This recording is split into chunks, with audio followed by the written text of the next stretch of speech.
Hey everybody, welcome back to Open Flame. I'm your host, Mason Atkins, and we got a great show for you today.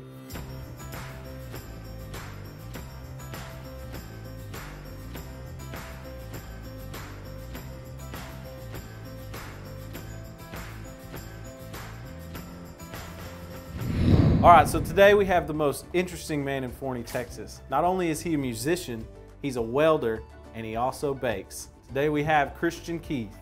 Christian, how you doing, buddy? Doing good. How are you? I'm doing good. What do you got for us today? Today we're going to be doing some homemade buttermilk biscuits. Oh, that sounds good. Can't wait to get at it.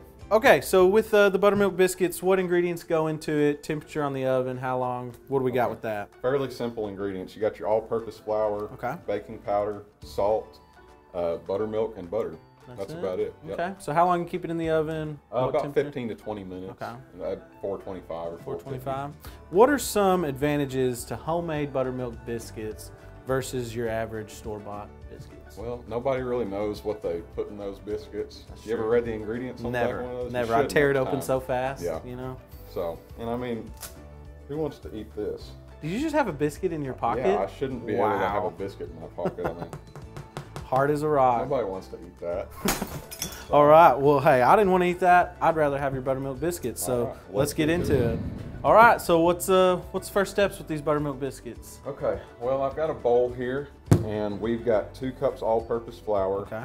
1 tablespoon of baking powder and 1 teaspoon of salt just mixed up in here. Okay. That's the first part. Is that all the ingredients you need right off the bat? Just the dry ingredients? Yeah. Okay. The dry ingredients. Okay. Okay. So second step, I've got 6 tablespoons of butter here. I've got them chopped up a little bit to make it a little nice easier. and neat. Looks good. I'll say it again, you can never have too much butter. True. All right, so I'm gonna drop these in here. Okay.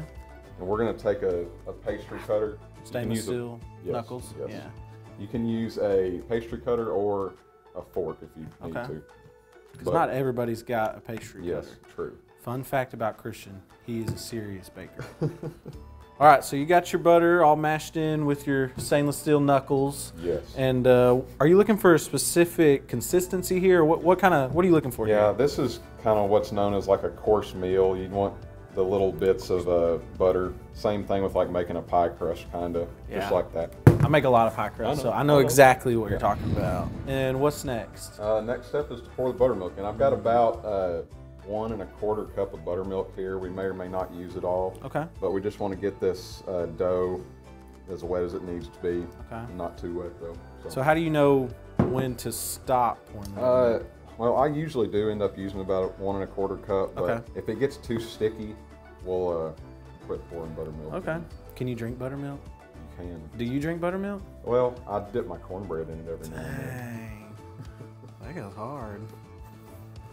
It's got the consistency of like icing you pour, like if you heated up icing and you pour it, you know, like on your cinnamon rolls. That's kind of what buttermilk looks like. All right, so what's this called? Is this just mixing it up? You're not kneading it? No, this isn't kneading right now. We're still mixing it up. Bummer. Really wanted to get my hands dirty. So you did use a whole 1/4 cup. We might have to use a little bit more. Uh-oh. Let's see. Adapt and overcome, guys. Yes. Adapt and overcome. Absolutely. Next step is to get our countertop floured here, and we're going to pour this out and get them flattened out and get them in the skillet. This is the best part right here. You gotta, no, you're doing it wrong. You're doing it wrong. Here. Like there you go, just like that. That's what I'm talking about. All right. So you're just gonna flatten it, and then you're gonna cut it into circles? We're not doing circles. That's an interesting point you bring up. Oh. So most people do cut their biscuits into circles. I like to cut mine into squares because when you cut them into circles, you have to re-knead the extra dough at the end. And that extra dough is going to be a lot more rubbery than the rest of the biscuits. So I just cut them into squares. I hate rubber biscuits. Yeah, everybody does. They're not my favorite. Square biscuits it's kind of like square patties at Wendy's. You're just being different. You're changing the game on us. I like it. All right, so I'm going to kind of get my hands floured up go here. for it. Always cook your biscuits in cast iron. Always. All right, so the next part is to get these biscuits cut out. Okay, so this is about thickness that you would want. Yeah. It doesn't have to be a perfect square. No. That's fine. Yeah. Okay. And I have a square cast iron here, but you can use a round cast iron. It'll work just fine. All right.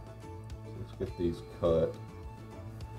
Don't ever cut your biscuits like this. That'll mess them up when they start to rise. All right, so you got them cut up there. Got about what, 9 biscuits. That's about as many as I can eat, I bet. So how long have you been with Forney? I've been with Forney for 2 years now. 2 years. Best 2 years of my life. That's right. All right, we got these in the skillet. They're ready to go in the oven. Okay, let's do it. All right, so we got our biscuits out. They smell amazing, and they look even better. So 15, 20 minutes? Yeah. Now they're just a little golden brown on the top. Golden brown, that's the color, golden brown. This show's gonna make me fat, so. Again, never too much butter. Yes, exactly. One on either side is always key in this situation. Well, Christian, you outdid yourself once again. I cannot wait to eat this buttermilk biscuit that he made specifically for me. And can't wait to see y'all next week.